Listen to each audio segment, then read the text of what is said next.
اللہ تعالیٰ نے داؤد علیہ السلام کے معجزات کا ذکر فرمایا ہے، یعنی پہاڑوں کا ان کے تابع ہونا، پہاڑوں اور پرندوں کا ان کے ساتھ مل کے تسبیح پڑھنا، اور جنگ سے حفاظت کے لیے ان کا زرہ بنانا، اسی طرح ہوا کو سلیمان کے تابع کرنا علیہ السلام، اور جو ان کے حکم سے ان کے تخت کو ہوا میں اڑا کر لے جاتی تھی، اور جنات کو ان کے تابع کرنا، وہ ان کے حکم سے کام کرتے تھے، جنات بھی، جن بھی تابع ہوتے ہیں اللہ کے نبیوں کے۔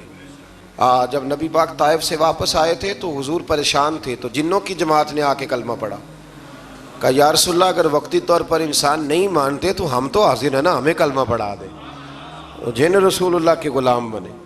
تو حضرت سلیمان کا تخت بھی ہوا میں اڑتا تھا۔ کبھی کسی زمانے میں لوگ اس پر اعتراض کرتے تھے کیسے اڑ سکتا ہے، جب سے جہاز اڑنے لگ گیا ہے نا، اب سائنسدانوں نے اس پہ اعتراض کرنا چھوڑ دیا ہے، باقی بھی ساری چیزوں پہ چھوڑ جائیں گے آہستہ آہستہ۔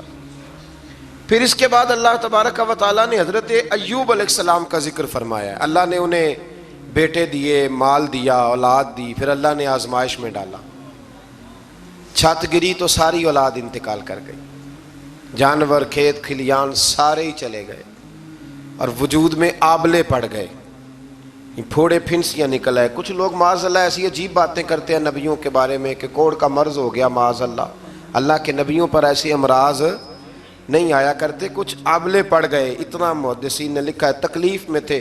ایک دن زوجہ کہنے لگی آپ اللہ کے نبی ہیں، دعائی کر لیں اللہ شفا دے دے، تو آپ فرمانے لگے سکھ کتنی دیر رہے؟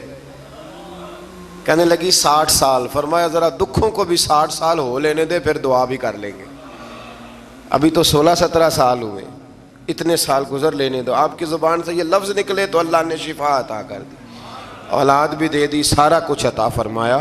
تو اس بات کا ذکر کیا۔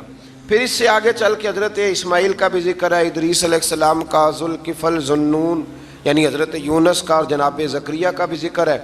حضرت یونس علیہ السلام اپنی قوم سے ناراض ہو کے چلے گئے تھے، اور پھر اللہ کی تقدیر سے دریا میں ڈال دیے گئے، اور دریا میں ان کو مچھلی نے نگل لیا۔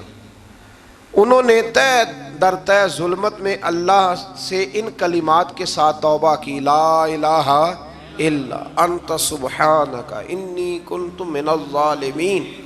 بزرگوں نے لکھا ہے جب بھی انسان کسی مشکل میں پڑ جائے تو یہ کلمے پڑھے، اللہ نجات عطا کر دے گا۔ اس کو آیت کریمہ بھی کہتے ہیں۔ اللہ تعالیٰ نے فرمایا تو ہم نے ان کی پکار سن لی اور انہیں غم سے نجات عطا کی، اور ہم اسی طرح مومنوں کو نجات دیتے ہیں۔ حضرت زکریا علیہ السلام نے اولاد کے لیے دعا کی تو اللہ تعالیٰ نے ان کو بڑھاپے میں یحییٰ علیہ السلام عطا فرمائے۔